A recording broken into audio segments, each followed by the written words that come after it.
You've been FBI Director for the last, 8 months? 7 months, yes. 7 months, and during that time, have you held any stock in any companies founded in China? I don't believe so. Well, you do own stock in a company known as Elite Depot, don't you? Which one, sorry? Elite Depot. You own stock. I think that's, I'll have to get back to you. I think it's a law firm and it's a company out of Singapore. Rep. Hank Johnson asked Kash Patel one straightforward question. Why is the FBI director holding stock linked to a company with Chinese origins? Patel couldn't give a clear answer. Okay, well, no, the company out of Singapore, which is owned by Elite Depot, is the Shein Company, which was founded in China, correct?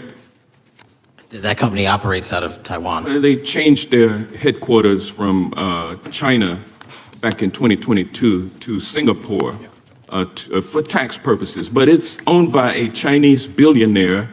I think his name is Charlie Zhu, and you own stock in the company that owns Shein.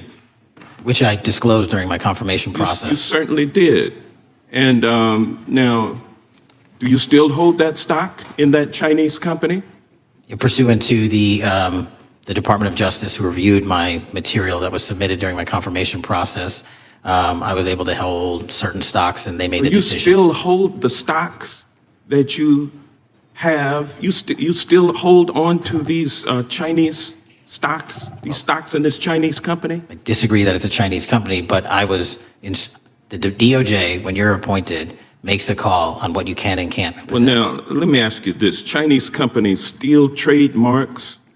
They produce counterfeit products and sell them over the internet on platforms such as Shein.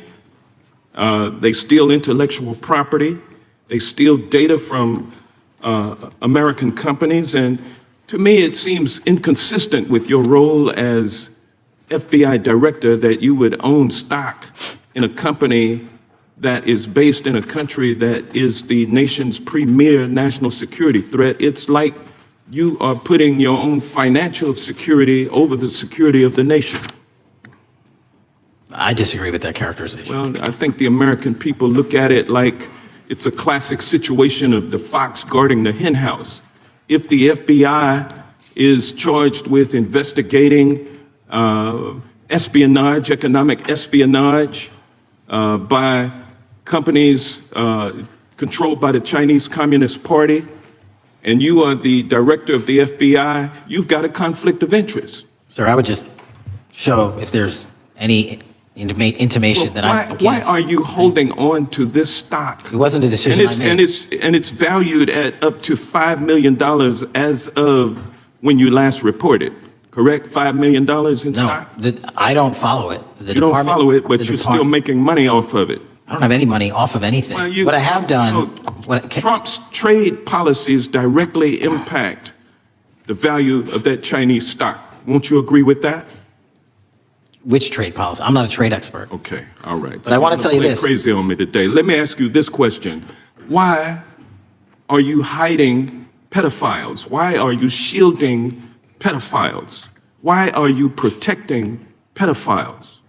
That is maybe the most offensive thing you could say to me, given the numbers. Well, you have not released the numbers files of pedophiles. We're aware of the Epstein client list that was published in the 18,000. The gentleman has expired. The gentleman yields back. Can I answer the question? Can I just respond? Of course, the gentleman can answer the question. Since I took over the FBI, there has been a 33% increase. Sir, all of that started under Christopher Wray. Your time is done. No, it didn't. The witness gets to answer the question, and then we'll go to our next. FBI director, sir, and you're coming in here trying to take credit for something that a previous director instituted and largely brought to conclusion. I take no I think it's credit. been clear that the director has numbers are so much better than the previous director.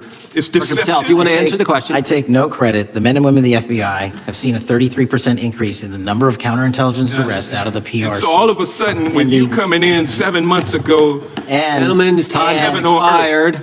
And on the pedophile accusation, we have arrested 1,500 child predators in the last 7 months. Under investigations initiated by the prior director. Appreciate the director's good work, and we really appreciate that the time the gentleman has expired. Hank Johnson opens this exchange with a national security warning. China isn't just a competitor, it's America's top geopolitical threat. The CCP targets US industries relentlessly. And the FBI is supposed to stand on the front line against espionage and economic infiltration. He frames it this way for a reason. He's building toward a conflict of interest question, and he sets it up like a trap. Johnson doesn't waste a second.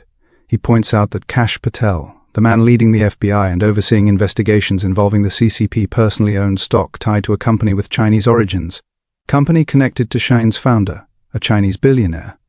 Patel tries to wave it off, insisting the company is based in Singapore or Taiwan or not really Chinese, but Johnson came prepared. The structure may have shifted on paper, he explains, but the ownership trail still runs straight back to China, and that matters, because the man holding that stock is running America's top counterintelligence agency.